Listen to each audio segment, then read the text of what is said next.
Hello, we're here out here today in efforts to work on science. There's been videos on YouTube and on Facebook and every other public media that you can find showing how fire and snow will equal chemtrails and proof of chemicals in your snow.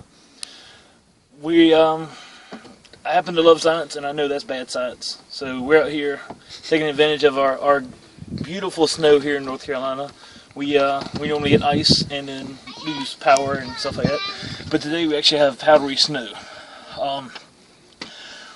I've got my younger son here. He's going to take a sample of snow, and we're going to take it inside, and we're going to put it on a piece of flame, and we're going to melt it. You good? So we have a nice piece of snow here. It's got some powdery to it, but it's half melted, and we're gonna go and light it up and see what happens. Okay. All right. On the basis, snow is gonna act like a sponge. So when you melt it, it's gonna absorb the water back into the sponge, just because of the hydrophilic action of water molecules. What you've been seeing is that you take this, you light snow, and now there's black. This black is carbon deposits. It is organic because it's carbon based. But you say there's no carbon supposedly in my frozen water. My frozen water does not have carbon in it. My lighter does have carbon in it. It's got huge carbon chains in the propane or in the butane or in whatever kind of gas fuel that this is burning up. That's what you're seeing there. And I'll prove it by melting it on the top. We can take this piece of snow and provide pure heat, as pure as we can, and the carbon that's coming off of our gas will go up. And as you can tell, there is no carbon whatsoever building on the snow.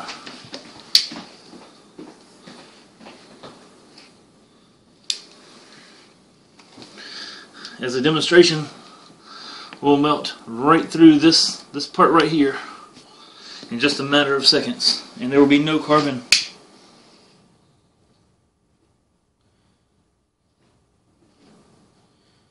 And keep in mind that the water that melts from this ice is going to be very minuscule. Frozen water takes up a great deal more space than liquid water. There's no sublimation. There's no kind of crazy things going on here. It's just a regular kitchen counter and a plain old lighter.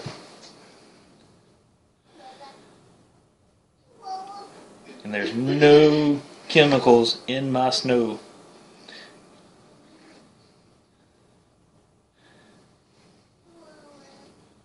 Fully melted there all the way through.